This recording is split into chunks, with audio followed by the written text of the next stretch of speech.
Hey! Oh my gosh, I'm Kristy Glass. I'm in, where are we? Hollywood. We're in Hollywood. LA. Hollywood. And if you don't know her, I'm with Judy GREER. Hello. And I love Judy GREER because, well, it's so interesting. Do you get this a lot? Do you get people recognizing you and they don't know where they recognize you from? I wrote a book about it. You did? Oh yeah. I'll send you home with a copy. I want to do a thing right now where I'm like, if you email her, I'll send copies to you too. I do have like a stack of them. Give me one to give away. Yeah, I'll give 100%. One away. Yes. I wrote a book called I Don't Know What I Know You From. Yes!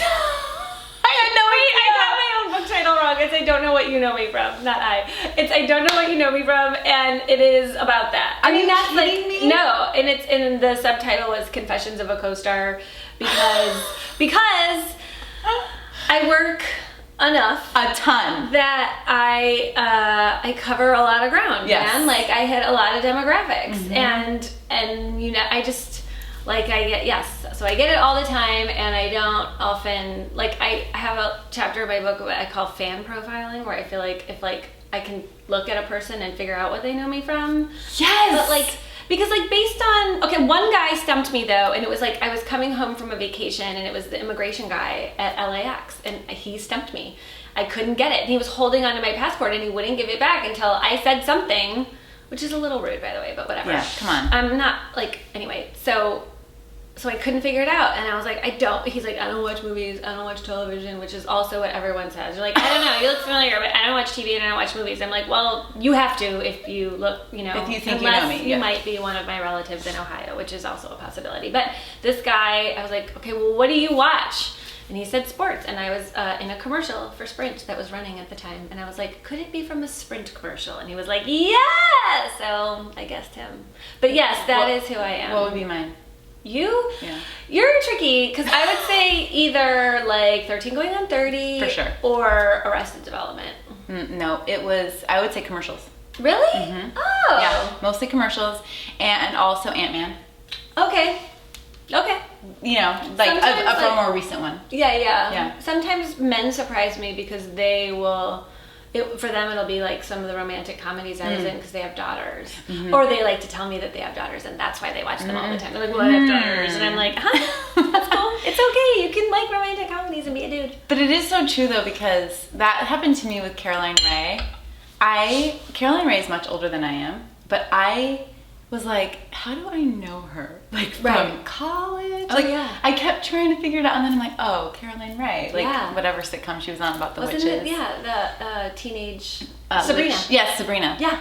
And then she made an appearance on Sesame Street. So I get a lot of my celebrities from Sesame Street, too. Oh, you know, the from the kiddos. Yeah, Right, but of course. anyway, I just figure you're that type of actor. I And am. I cannot believe that you have written a book. I know, about it. I did.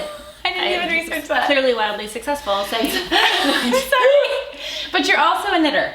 I am! So do you want to talk a little bit about knitting or more about... I want to talk a lot about I meant, do you want to talk a little bit about acting first or just get into knitting?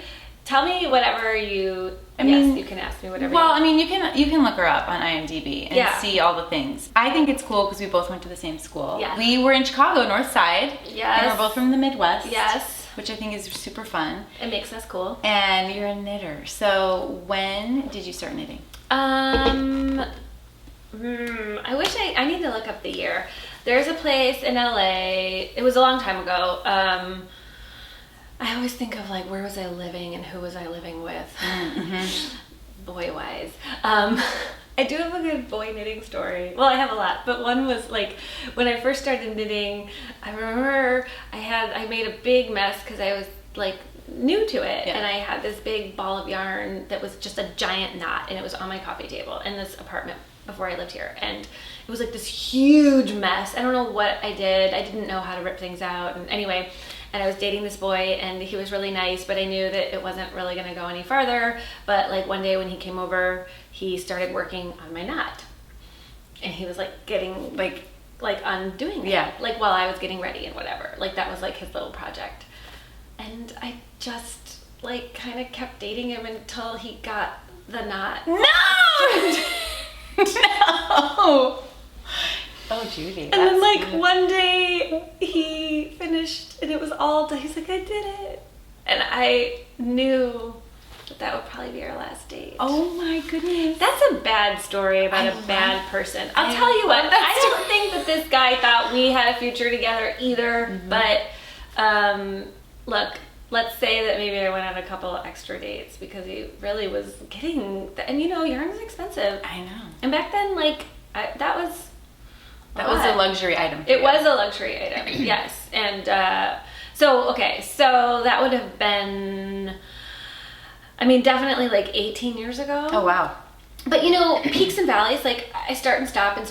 I'm like, I've hit my stride now, but also I will say that it was harder before the internet because if you got stuck, and I travel a lot for work, so I would be on location, like knitting some project, and I would get stuck, and there's not like a ton of knitters everywhere, and then like it would just be really hard to have someone help me. Like you couldn't FaceTime someone, you couldn't look it up on YouTube. Now like you almost don't even need to talk to anyone. You could learn how to knit and learn how to do everything from your phone. Yeah. So I learned at a place here called Seuss Design, and Seuss was a woman who she designed and knit like a ton of those crazy Bill Cosby sweaters like way back in the day. Yeah. And she opened a yarn store and a design store here, and she had classes, and that's where I learned. And honestly, I learned because I wanted to quit smoking cigarettes. Okay. Which is so gross, and if you smoke or vape, you should quit. And I thought that this would be a good thing to do with my hands on set, because there's so much downtime on set. It didn't totally work at the time. For the cigarettes, I mean. Yeah. But I did quit.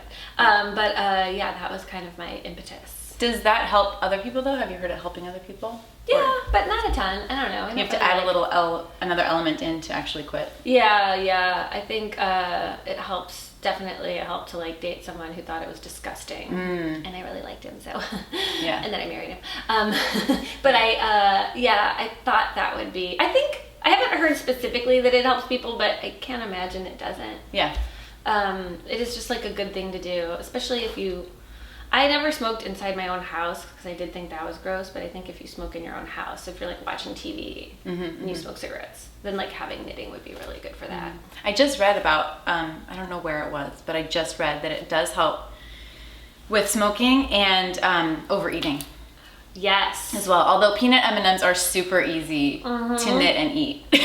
Yeah, it's true. I haven't had a problem knitting and eating. Yeah, I usually don't combine a lot. Right. Like if we settle into a movie and we have popcorn, I'll eat some popcorn real fast and then wash my hands. And then knit. Yeah, instead of like the whole movie or something. Right. So, yeah, but I do think it has helped some people. Yeah. So that's really cool. So that was the reason you went to knitting. I think I read about it in some fashion magazine about like the 2 worst things you can do for your skin is smoke cigarettes and not wear SPF. Right. So I've always been really good about SPF, and I was a smoker at the time, and I was like, and then they had a list of things like try these things to like help, and one of the things was knitting, and so I was like, you know what, I need something to do anyway. I grew up sewing, but it's not so portable, obviously, and since I travel a lot, I was like, this would be kind of cool. I just thought it'd be cool. My grandma quilts. People craft in my family. I come from a long line of crafters, so I was like, I need to find my thing.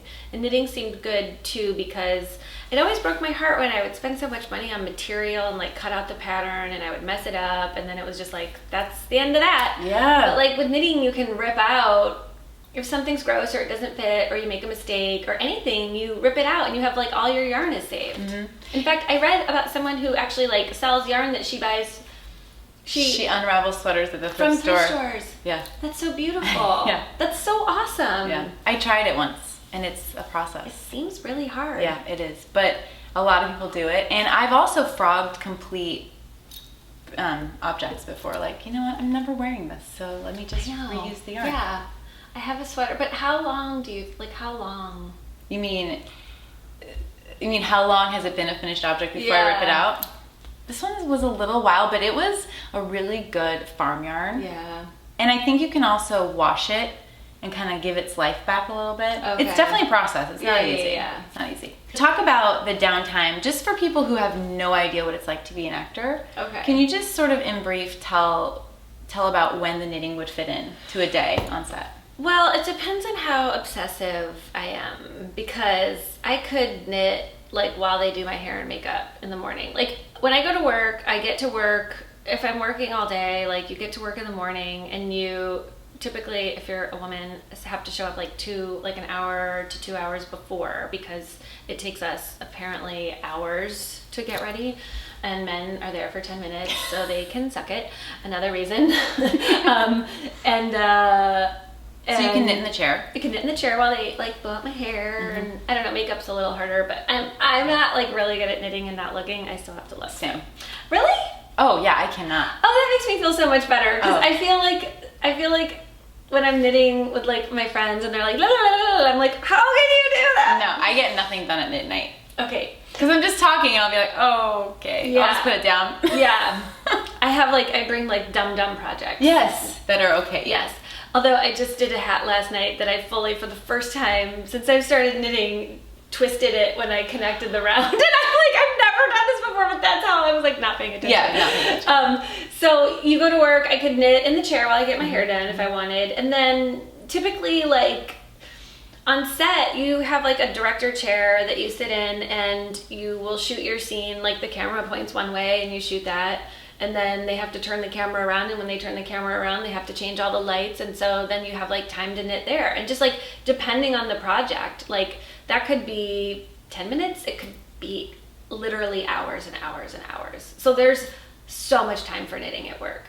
Work knitting, I also find is a little like knit night though. Like I bring something that isn't super special, like meaning that I have to pay a ton of attention to. And oftentimes, because of how they're moving around the set and the lights, like people who aren't you are like moving your crap around for you.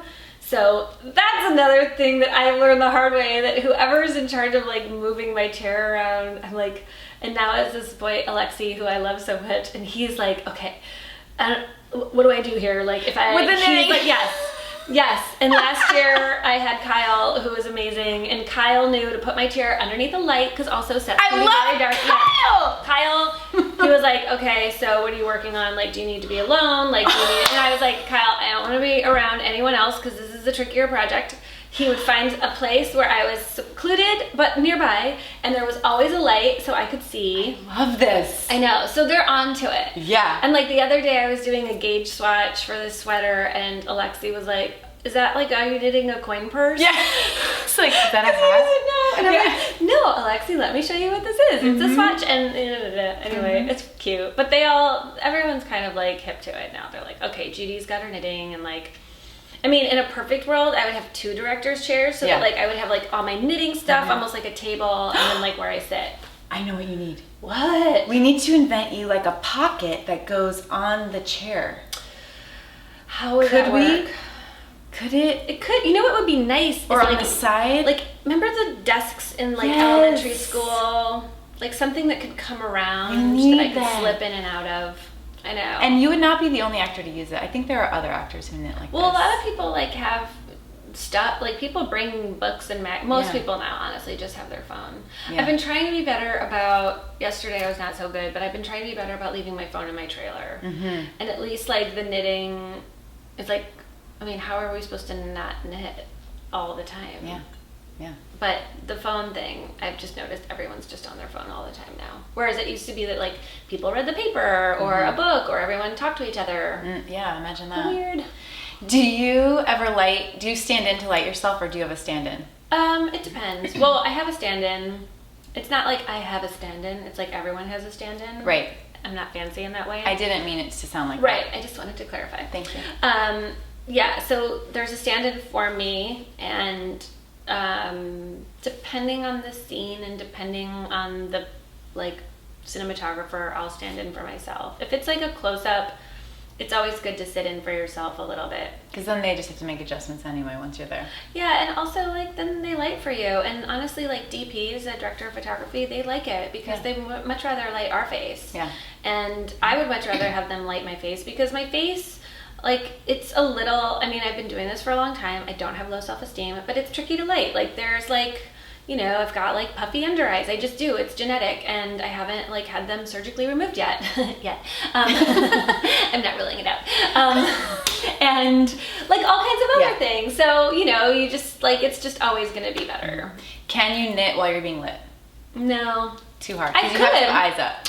I probably could actually, but I just wouldn't because I think my project would get messed up. Or if you're like literally standing there. Yeah, no, I haven't thought of doing that yet. Just was curious. Yes. I remember when the worst idea.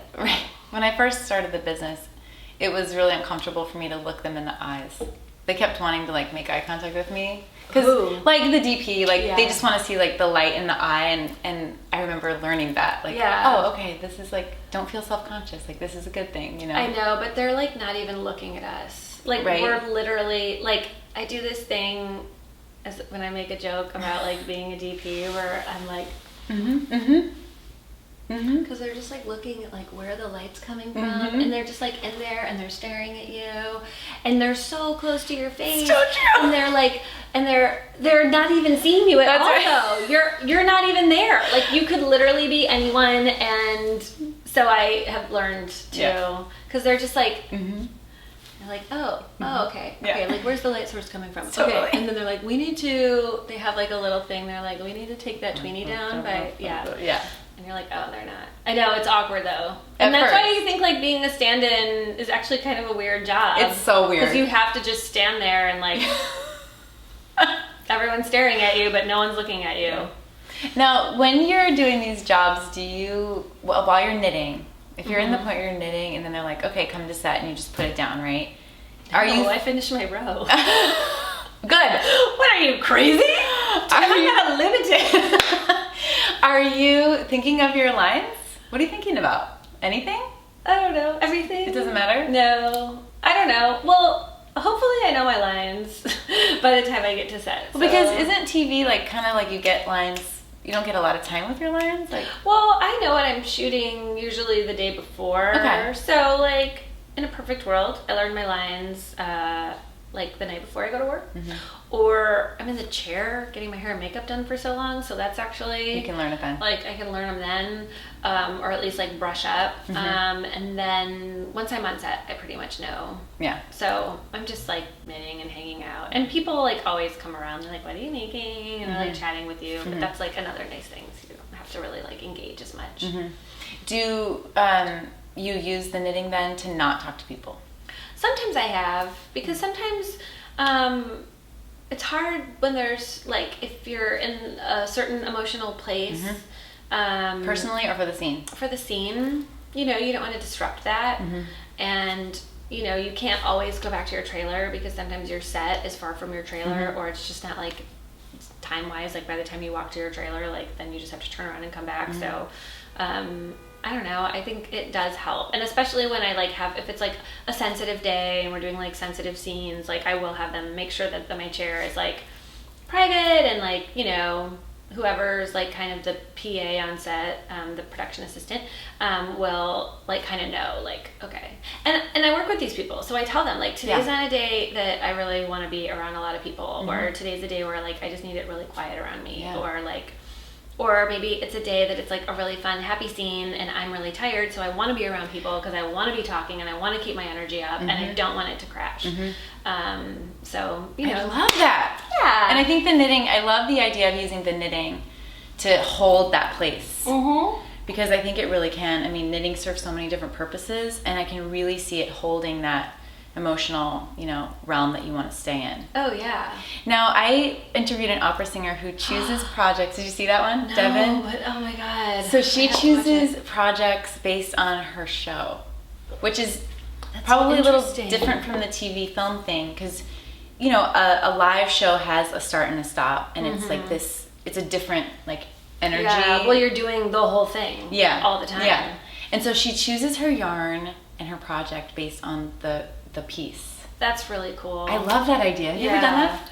No, I do a lot of things similar, not with knitting, but like I usually pick a perfume for my character because like my scent, my the sense of smell for me is like super important, and That's so good. And I find that that's really helpful to get like right in there. Yes, snap into it. You know, like that.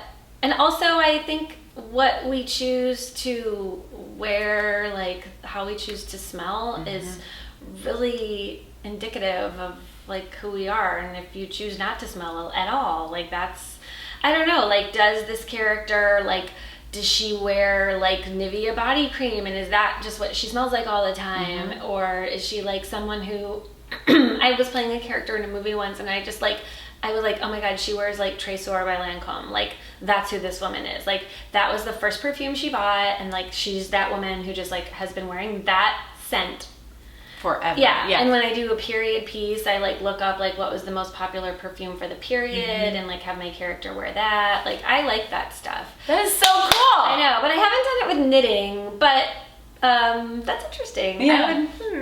I do find like I was making a baby blanket actually on Ant-Man on the second one, Ant-Man and the Wasp. I was knitting this baby blanket and I started knitting it for a girlfriend of mine who was pregnant, and I was working with Bobby Cannavale, and Rose, his girlfriend, was pregnant with their second baby, and I was like knitting this and I realized like, oh, I'm knitting this for Bobby. Yeah. Rose. Like I'm not knitting this for my girlfriend. Like I'm not gonna say who it is. Yeah.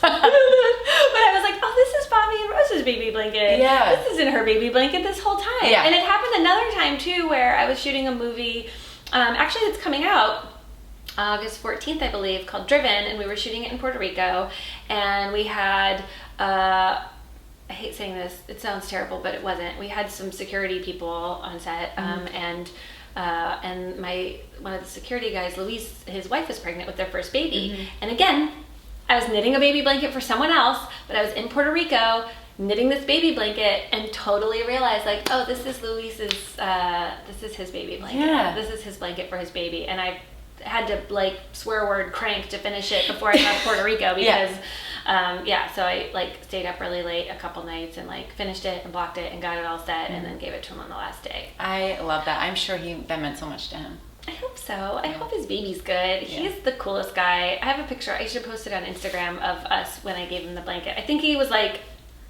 also because everyone on set like kind of sees you and sees what you're knitting. So then he was like, he probably didn't know what it was right away, but I like had to put it in like a really, I had to put it in like a really ugly plastic bag because I didn't have anything and there wasn't a lot available because of the hurricane, but I like tied it up with like the, yarn and stuff. But I guess so I don't choose a project but sometimes projects like become a thing when you're making them. Yep. I always, not baby stuff, but I feel like I always start knitting everything for myself and then once it's like happening, I'm like, oh, this is actually for Stephanie or this, I don't know, does that happen? Yes. Not as much, but I totally understand what you're saying, and I really love that. And I think in a similar vein, if I sometimes feel like I want to reach someone and I don't know how, like emotionally or if it's so sensitive, I go to my needles to kind of work it out, work on it, and then maybe I give that to them. I like that. Like I find that it's like so, like when you're thinking about someone with every single stitch that you do, it's so like, what could be better than that? I don't know. Like I know. I don't pray, but it's like a form of prayer. It's a form of something like that, like putting all that energy and love into something. And I don't know, it seems, but when people like I for a while wouldn't make anything for anyone who didn't knit because I was like, they're not knit worthy. They don't understand. Like they don't know how much time and energy this takes. And like I gave a blanket to a friend once. This was years ago. It was one of my first ever baby blankets, and I gave it to her for her first baby. And then I went to visit her, and she picked me up from the airport, and she opened the trunk of her car and put my suitcase in. And like the baby blanket I knit was like her trunk blanket. And I'll never forget it because I was like,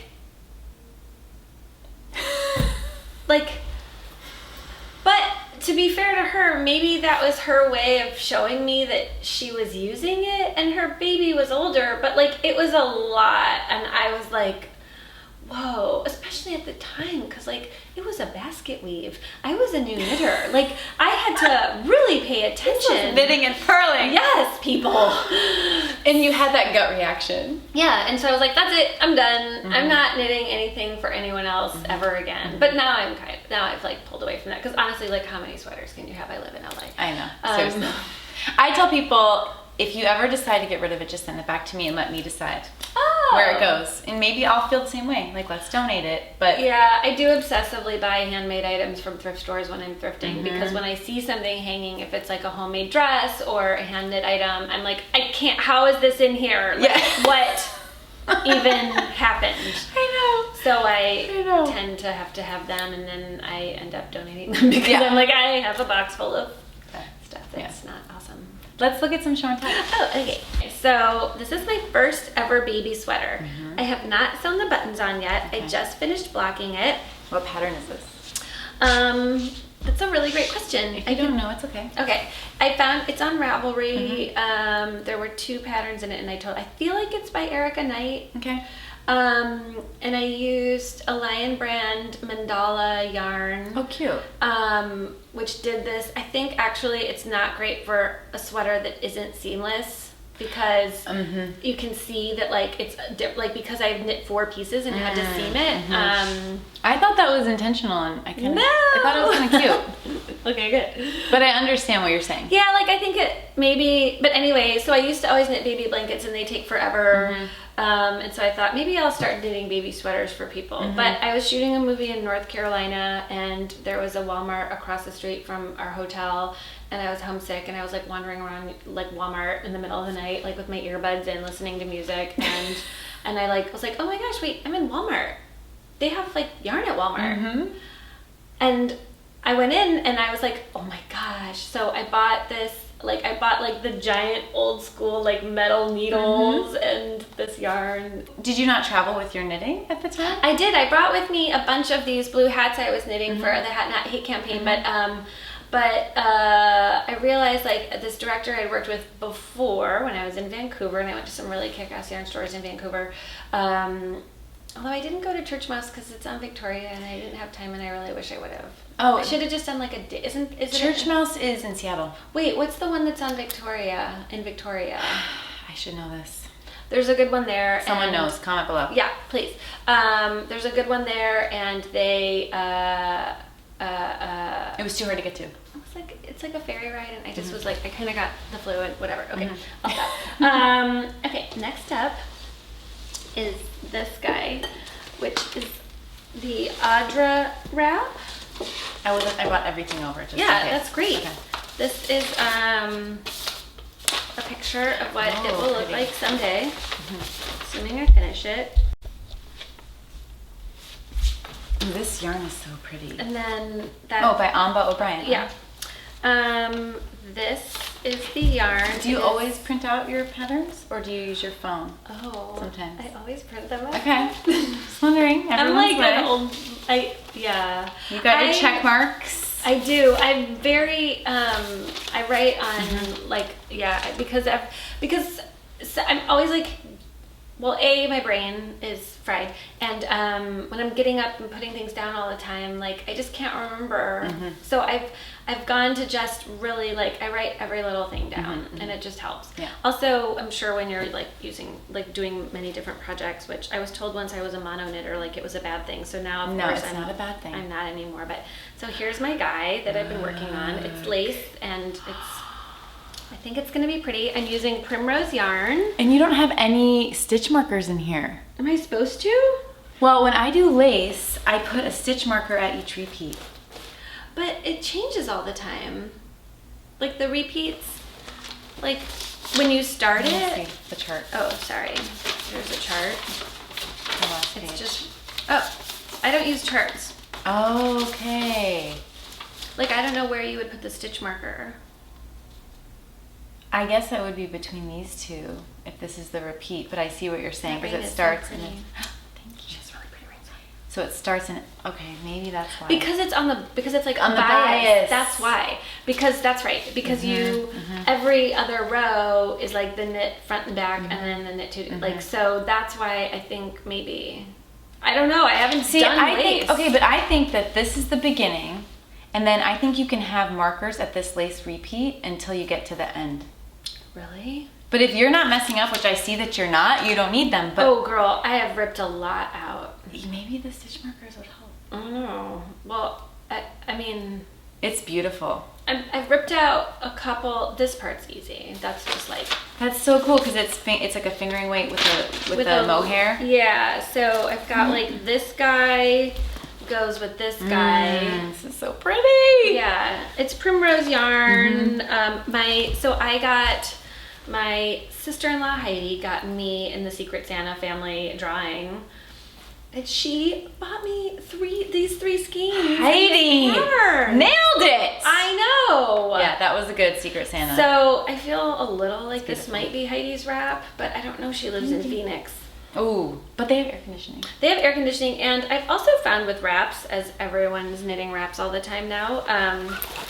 You can like throw them over furniture and they can like be decorative around the house. They don't necessarily have to be worn, although not as a trunk blanket, please.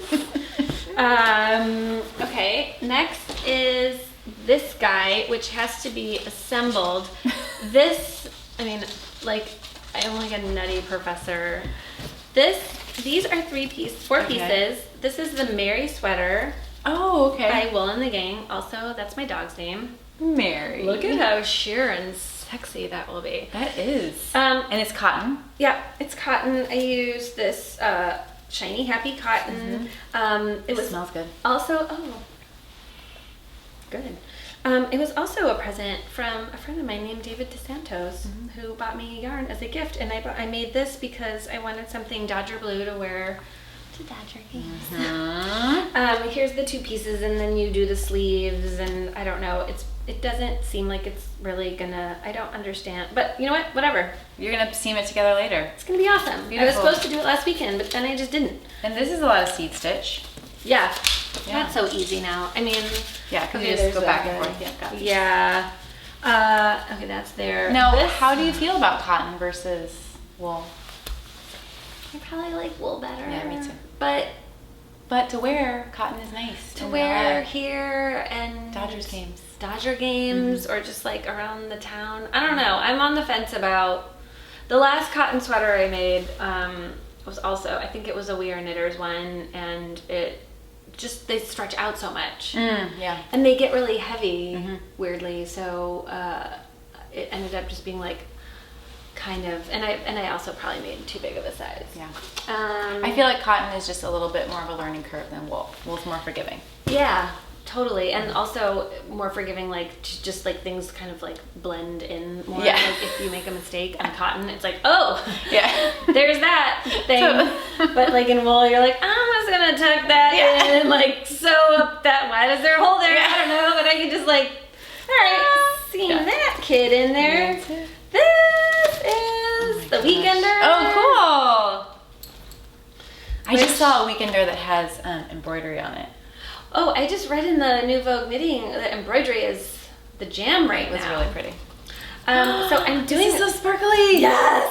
Oh, I'm doing some super sparkly situation here that the lovely ladies at Jennifer Knits in Brentwood helped me pick out. Oh my goodness. This is so cool. Oh, you can tell. Can you see it? Yeah, I think so. That is so fun. Okay, so it's these guys held together. Okay, so it's string cashmere. Oh, yes, it is cashmere. And this is the lane. Okay, I can't even read this. There were so many colors of that, but you know, I actually I don't really like knitting dark colors because it makes me go blind. Yeah. But they didn't have enough of this in the light gray and then a light silver. So we kind of swatched it in the store a little bit. Yeah. They helped me a lot. They were so nice. And this is going to be such a fun weekender. And the girl who was helping me was making her weekender out of this exact one, and she was like, I think I might rip it out and start over and add the sparkle to it. Yeah. I think it's going to be fun. I love it. I have never seen a weekender like this. It's awesome. I'm excited, and I saw a weekender. I went to this store called Wool House. on Saturday that I'd never been to in Pasadena, which is so weird. I feel like I need to go to every single yarn store in the area because I feel like a jerk that I haven't. Because mostly I go to the Little Knittery in Los Feliz because it's near my house. But there's like, and she's great, and I've known Kat forever, and like I love that store. But you know, like I want to see everything. Yeah. Anyway, so I went to Wool House, and they had a weekender like sample, which I'd never seen in person, and I was like, oh, this is gonna be mine. Did you try it on? I don't know why. For some reason, I didn't. But her yarn, it was so different from this, and this is a little bit more substantial. Yeah, this is gonna be awesome. But I do have. We're going on a vacation. We take a vacation every December, my husband and I. So my goal is like, and we're going to Japan, so it'll be cold. So. Perfect. And it's a little sparkly, so it's kind of festive and fun. I love it. I mean, am I going to buy a ton of yarn in Japan or what? I hope so. I bought so much yarn in Amsterdam last year. Holy buckets. Do you have a pretty good stash now? Yeah. And like, I wasn't knitting a lot for a couple of years. It was kind of just on the back burner. So when I was like, you know, KonMariing years ago, and I like got rid of so much because I was like, I just have so much, and I got rid of so much. And now I just feel like now you're back. I know. It's okay. And I keep trying to not, but how do you not? I can't. Also, and I justify it like, I'm supporting a local yarn store. Yes, you are. Like, how am I not going to buy something here? I agree. This I did not make, but it was made for me by the women at Crafty is Cool, and that's Judy GREER. Yeah, and that's the outfit I wore in 13 Going on 30 for the thriller dance scene. Oh my gosh, that's so cute. Yeah, now, do they just send these to celebrities? Well, you know what? Shira at Lion Brand, they sent it to her for me, and she sent it over to me. So I just got this in the mail. This is so funny. It's ridiculously cute. Yeah. Do you keep a lot of souvenirs from your jobs? I don't get a lot. I don't get a ton of stuff like this. And I don't really keep a bunch of stuff. No. Like, I do tend to steal like socks and underwear just because I'm cheap. Yeah. And also I'm like, no one else is gonna like. Yeah, no one wants this. No. Yeah. But no, I don't. But then like every once in a while you get something like this, and it's so cute. Yeah. I don't like. Sometimes I wish I had an office, honestly, just so that I could like put another show thing like. Yeah, like I don't really souvenir. like put it out and about because I don't really want people walking in my house and like it's like, oh. I get it. I know who I am, and anyway, but like then every once in a while I'm like, oh, it'd be fun if I had an office that like she could like sit on a shelf. I'll find a nice place for her. Yeah, that's she cute. is pretty cute. I guess that's pretty much it. Okay. These are little dog sweaters that my costumer on set knit. Oh, for me, for my little dog Mary Richards, who's over there. That's so cute. So yeah. This is nice. Mary's little dog sweater, and this is a future dog sweater for Mary. Cute. I know. I love that.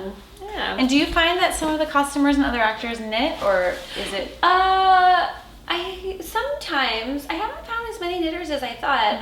My makeup artist knits. On this show, I'm shooting the show Kidding for Showtime, and she knits, but she was telling me that she doesn't totally feel comfortable knitting on set because it like looks like she's not paying attention. That's like the problem sometimes when you're like, they call it below the line, like when you're not, you know, when you're like a crew member, like you don't want to be seen like sitting there like, I mean, I guess for some reason like looking at your phone is sort of acceptable because it's like you just put it down, but like sitting and knitting might look like, I get it. Also, she's German and she's awesome, so she's like very like, you know. She's working when she's at work and she doesn't want to be, I get that. Yeah, so I think, because I'm like, we should be knitting on set. And she's like, I would love to, but I feel. I'm in a different position. I know, and she said like, I used to, but then I started to feel like, and it also too depends on the actor that you're working with, because some actors I think would like, maybe be like, why isn't she paying attention to me? I know that some costumers in the theater, they wear a lot of belts. Yes. And so they'll just like tuck it in there and like sneak in some rows, which I think is a really good use of the... I should tell Sabine that because I know she's knitting socks right now, so she can totally hide them. Yeah, totally. Okay, so let's end the interview because I don't want to take up all your whole day because we could do this all day. I know, I really could. But what are some of your favorite things to knit? Just a couple of fast like knitting questions. I fantasize about knitting socks, but I haven't knit socks in a while. But I really want to get I want to get proficient with the magic loop. Mm-hmm. Do you do that with I do. socks? Okay, yeah, I think that would be like a game changer. Socks are also fun because you can knit them pretty fast. Yeah. Like once you get back in like when I started knitting, I knit a lot of socks and I really liked it.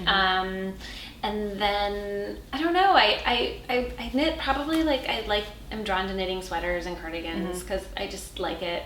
I think the wraps are really pretty, and I obviously am working on one, but like in LA, too hot. it's hot, you know, and like I feel like I wear a t-shirt and a sweater, like a t-shirt and a cardigan every day, so I just always want them. More use on the cardigan. Yeah. You mentioned Little Knittery. Are there other yarn shops or adventures you've discovered that you would recommend? Yeah, I like Little Knittery. I loved Wool House. That was like a totally different vibe, but super awesome. Wild Fibers in Santa Monica, and I don't really ever go to the west side, so I would love to go there more. But and then recently I did shop at Jennifer Knits in Brentwood, and I was like, oh, Brentwood, like it's so fancy and everyone there's so fancy. And then when I went in, there were like, I hadn't been in ever, I don't think, and there was like 2 young, really cool girls that were working there, and they like totally helped me, and they were super patient. I went in like a half hour before closing, and they were pulling all this yarn off the shelves and helping me make colors, and like I just felt like, oh, they're so into what they're doing. Like they were so like, oh my gosh, wait, look at this, and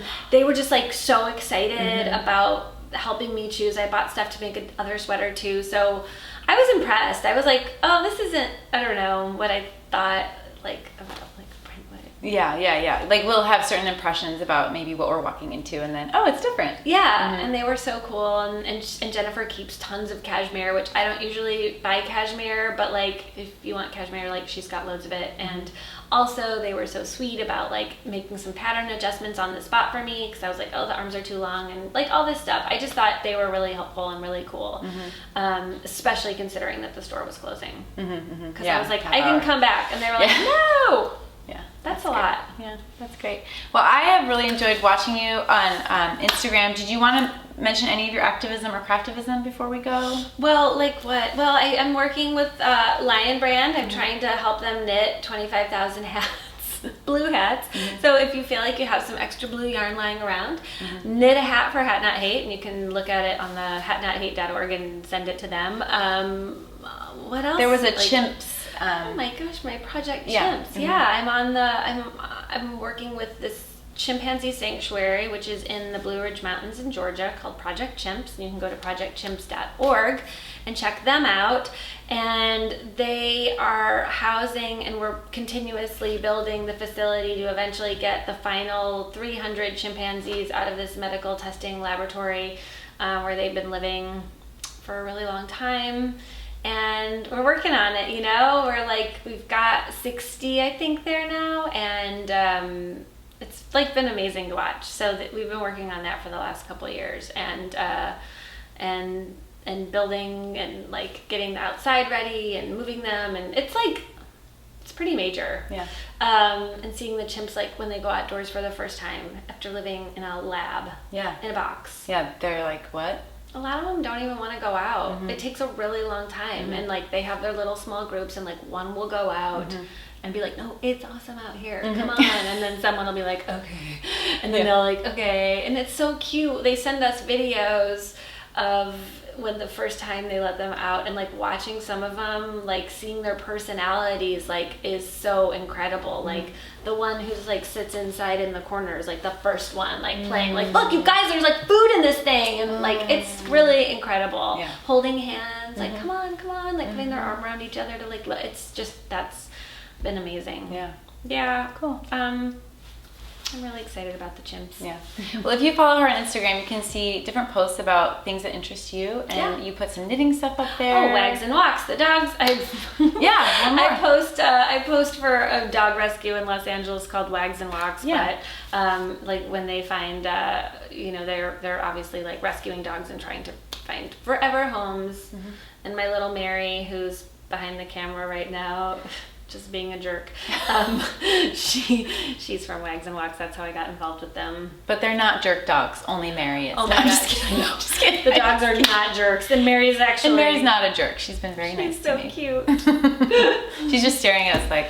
I know. She's like, why? When can we turn the air conditioning back on? Because we turned it off for sound. Anyway, so underneath here here. I'll link to that and the websites that you mentioned just now. Thank you. And I just am so grateful that you would invite me into your home and invite the KGK community here. Yes, thank you so much. It's so amazing, and you're a lovely woman. Thank and you. of course, I've been following your career for a while, which has been really fun to see you grow and bloom. Thanks. So thanks for being here. Yeah, thanks for having me.